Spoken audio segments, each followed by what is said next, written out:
because we just covered the skull yesterday. So today we've got to cover the ribs and the spinal column. And then we'll continue to work on the assignments. Of course, the 2 assignments that are due today are the 2 crash courses. And the microscopic labeling and the skull labeling are both due next Friday.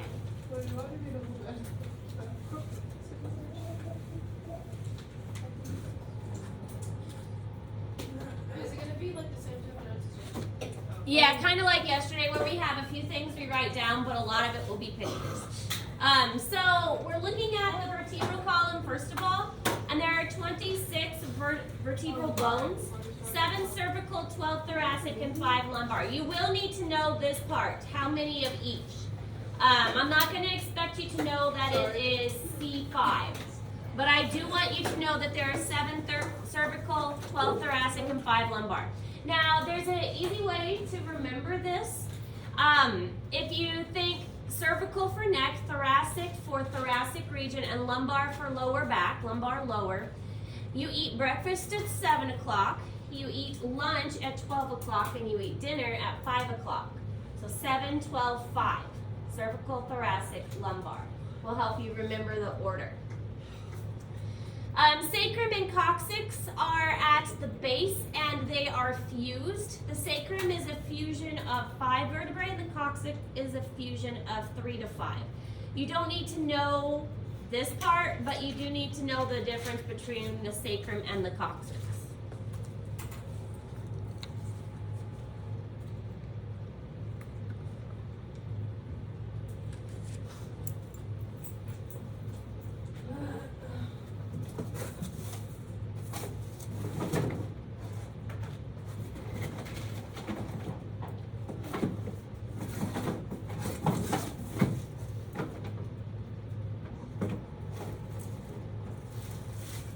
Kind of fun. They took the wrist bones part. We should quiz you over that, huh? No. For the test, I will give you a hand that is put together. You won't have to know just the individual little bones. So for the test, are you gonna set like? Oh wait, is there only one of each?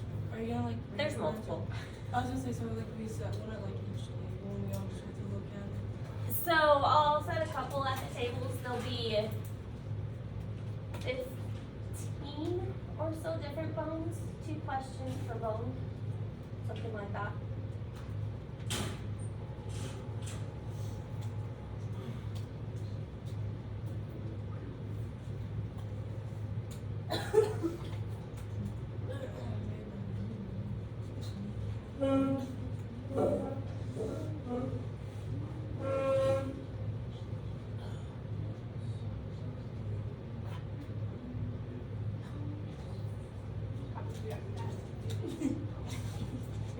How many people do we have with leg issues in here? We've got Emma and Olivia and Addison. This is like the injury class.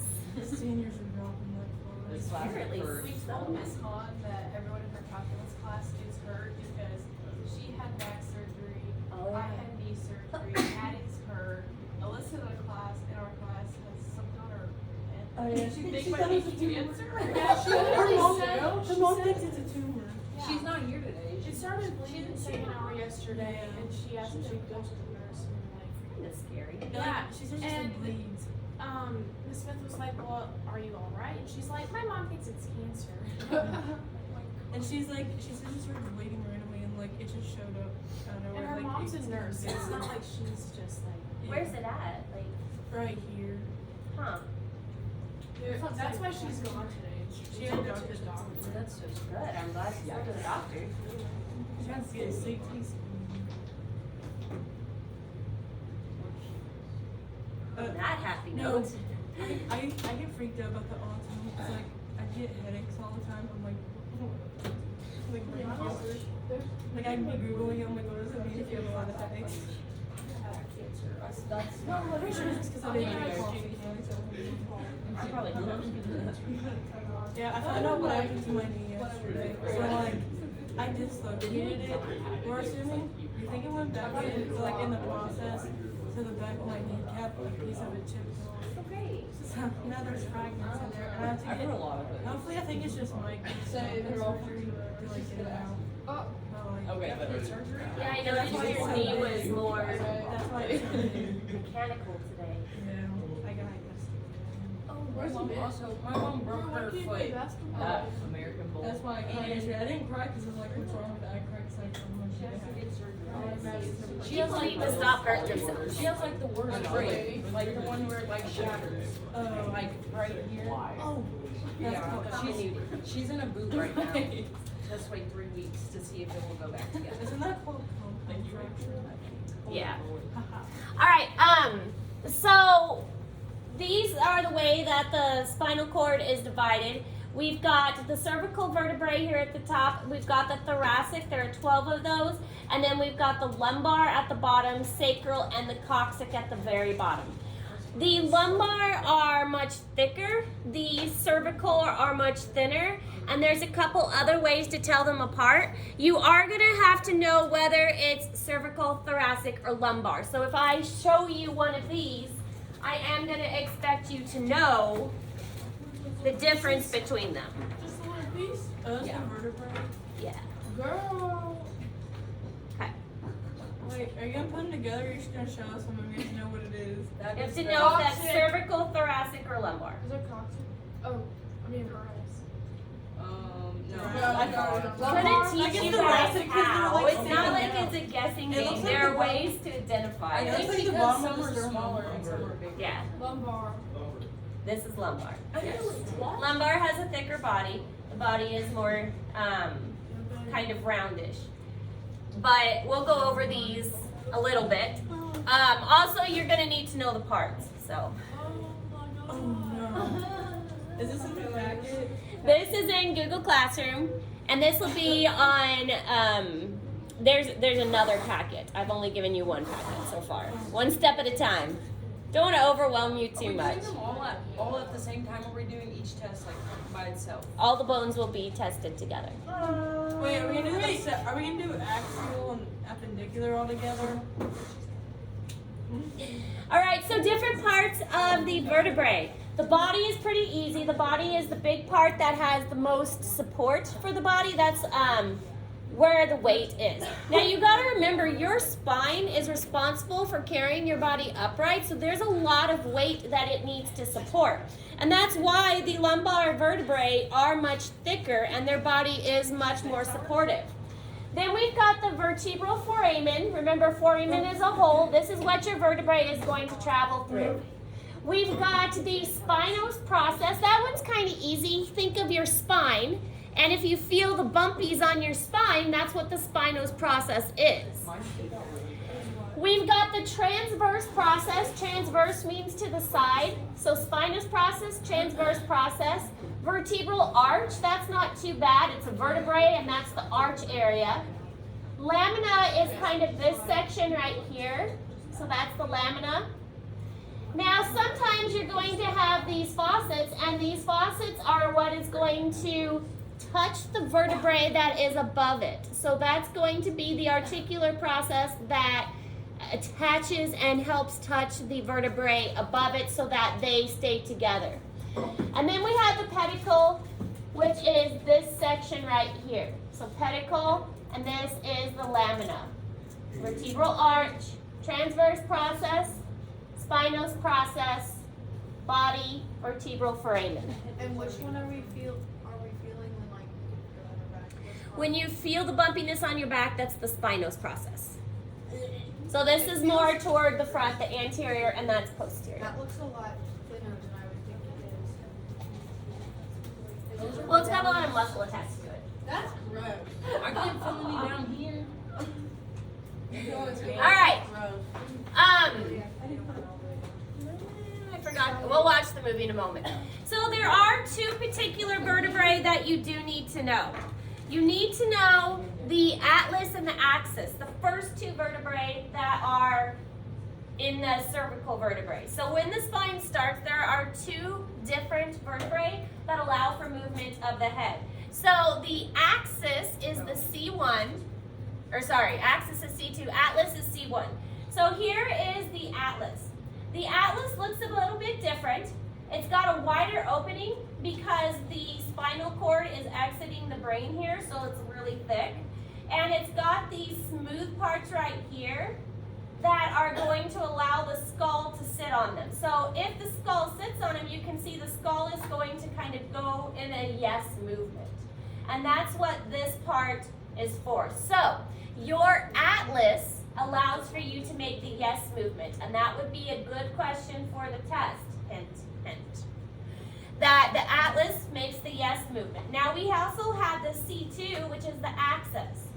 The axis has this part that projects up, and this makes the no movement. So you can see how these two would fit together, and this would go no, and pivot around like that, and then your skull would go yes by sliding across the top, okay? So these two I would expect you to be able to identify.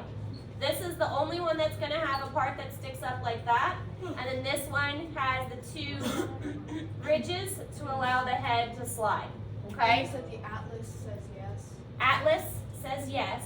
Axis, think of an axis, you're pivoting around an axis. Axis makes the no movement. And these two joined together are what allow for most of the movement of the head. It's like a Lego. Like Lego. So yeah, so that makes the no. And then your skull sitting on there What makes if the it goes yes. in a circle, like this? Both of them working together. That means correct. They're what?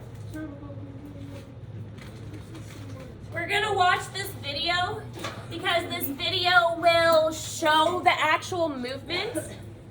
And it's a pretty good video to show the movement of the neck.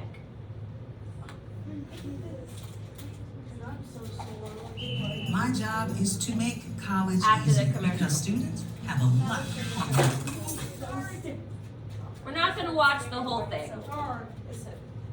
The cervical spine has the important job of supporting the skull and allowing us to move our head to direct our vision. The cervical spine also protects the spinal cord, the connection between our brain and the rest of our body. Two common anatomic terms are useful as they relate to the cervical spine. The term anterior refers to the front of the neck. The term posterior refers to the back of the neck. The human spine is made up of 24 spinal bones called vertebrae. Vertebrae are stacked on top of one another to form the spinal column. The spinal column is the body's main upright support. 7 vertebrae make up the cervical spine, often referred to as C1 to C7. The top vertebra, C1, connects to the bottom of the skull. The cervical spine curves slightly inward and ends where C7 joins the top of the thoracic spine. The base of the skull sits on top of C1, also called the atlas. 2 thick bony arches form a large hole through the center of the atlas.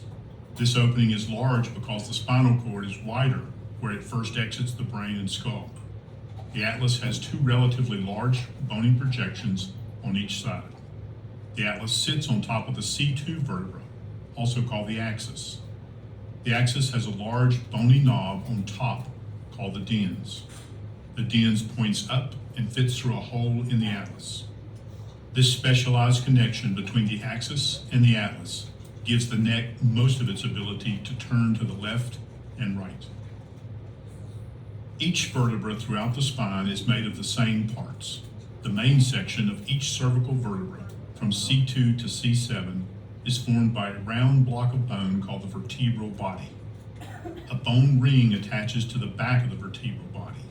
This ring is formed by 2 pedicles that connect to the back of the vertebral body and 2 lamina that join the pedicles to complete the ring.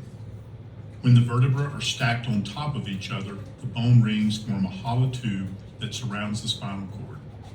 The inside of this hollow tube is called the spinal canal. The bone rings provide a protective roof over the spinal cord. A bony knob projects posteriorly at the same point where the 2 lamina bones join together at the back of the spine. These projections, called spinous processes, can be felt as you rub your fingers up and down the back of your spine. Each vertebra in the spine has 2 bony knobs that point out to the side, one on the left and one on the right. These bony projections are called transverse processes. Unlike the rest of the spine, the cervical vertebrae have an opening that passes down through each transverse process.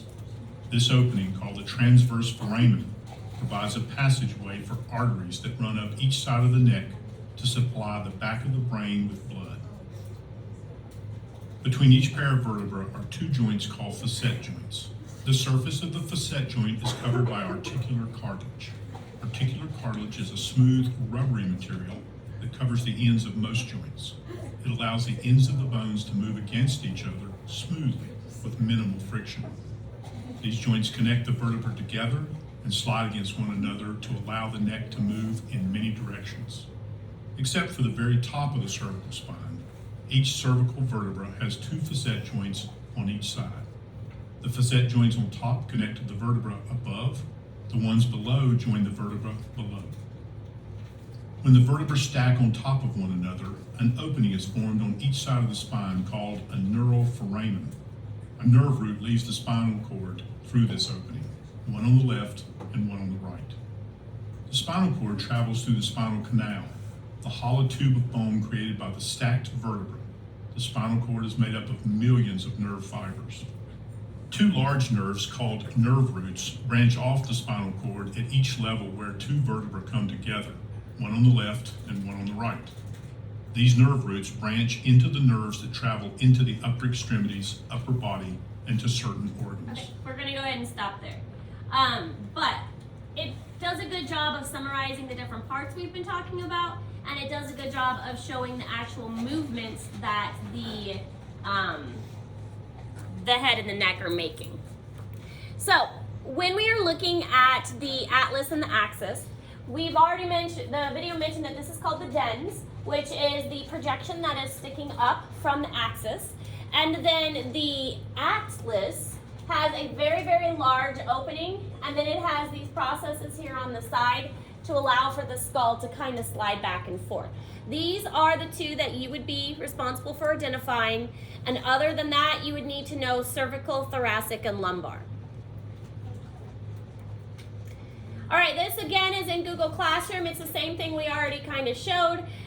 This one is a thoracic vertebrae. With the thoracic, you've got more of a U-shaped, it's more pointy, and it's not quite as thick in the body. So here's a way that you can tell the three different types apart.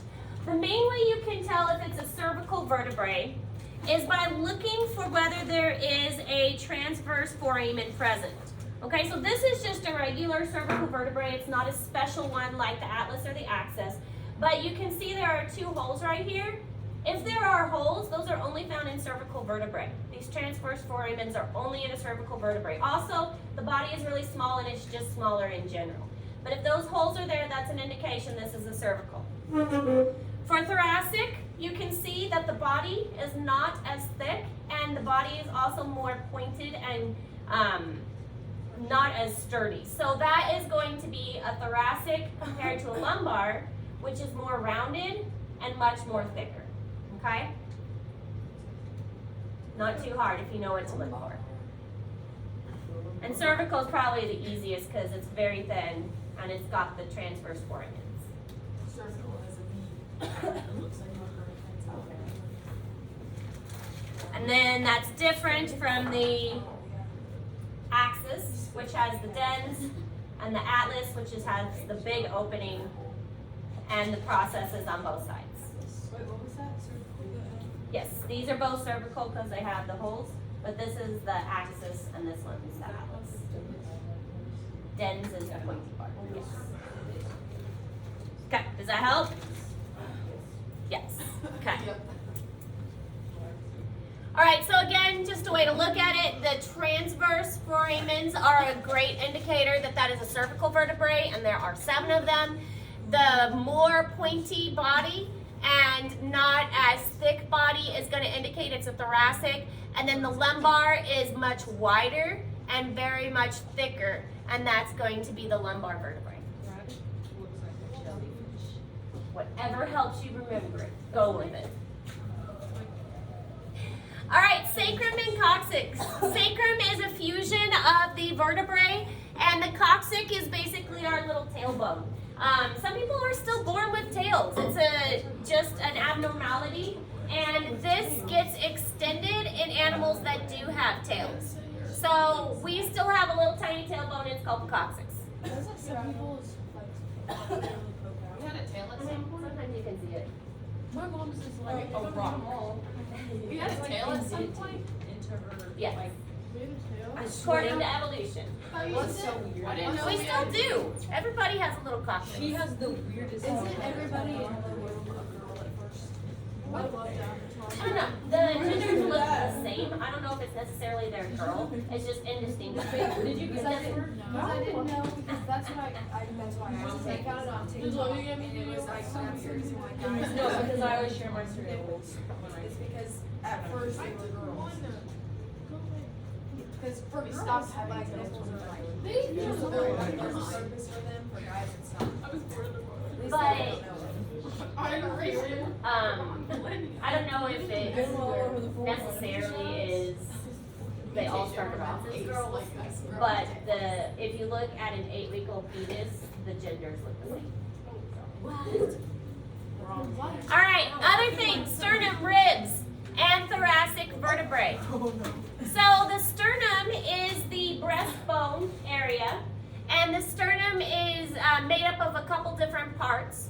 The ribs, there are true ribs, false ribs, and floating ribs. The true ribs are ribs that are attached to the sternum.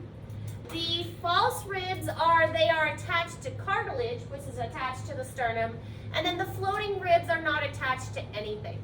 Now, our skeleton is missing. Miss Marshall has it. I keep meaning to get it from her. So this is the only thing we have really to show. So this is the manubrium right here, and this whole thing is considered the sternum. This is the manubrium, the body, and then this little piece here is called the xiphoid process. If it's a true rib, you can see that the cartilage, this is the cartilage, it attaches directly to the sternum. So the rib would attach to here, which attaches to the sternum. If it is a false rib, you can see here how the cartilage attaches to other cartilage. And so that would make it a false rib, because this rib isn't attached to the bone, it's attached to cartilage, which is attached to other cartilage. So true, false, and then floating ones just come around the side and they don't have any cartilage attachment to them.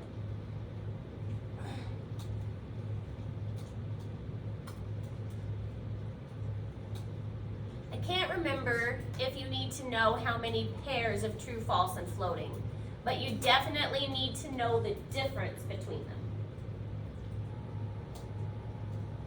Be able to describe the difference between true, false, and floating. Wait, so are the floating ribs Are false not ribs attached too? to anything. Are they false ribs too? Because it says 11 through 12. They're considered false ribs. Floating is kind of a subset of it. Only the true ribs attached to the sternum directly. But yes, the floating are also false. They're just kind of a subset. It's funny when you have topic, but obliques, like the muscles, how, what is, it looks like ribs to me. Yeah, they're on the side and they attach to part of the ribs, but obliques more kind of wrap around.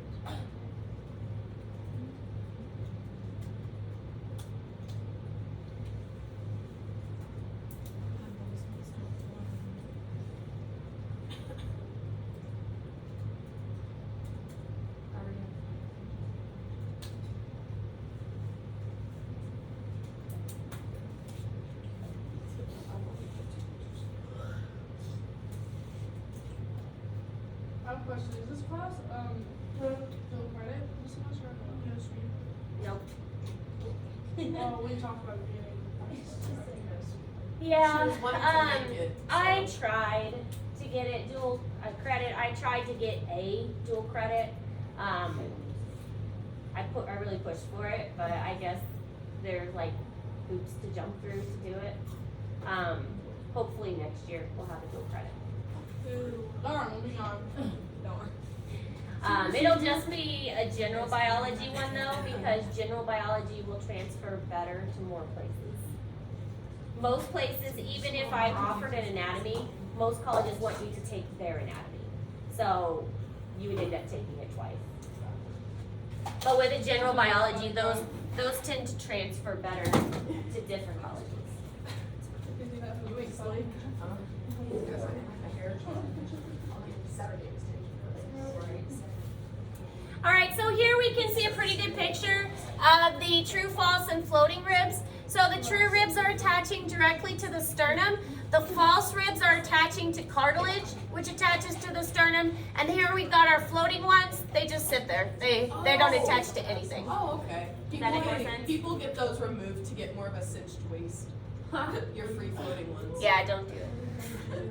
It looks like it's I'm like about to know attached. People actually do that. If you have a wide rib cage, a lot Yes, of they're people, attached to the vertebrae on the back. a lot of So people they get attach those from the vertebrae and wrap around. Just get the. This one is the little xiphoid process body, and then the manubrium is right above that.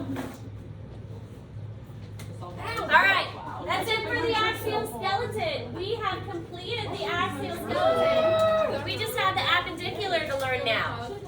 But for the rest of today, finish up the crash courses. Those are the two that are due today. Microscopic bone labeling and skull labeling both due next week. Questions? There will be another coloring and labeling assignment, but we'll get that next week. Okay? Can I go, You lost yours? No, I mean, like, I just want one to drink out.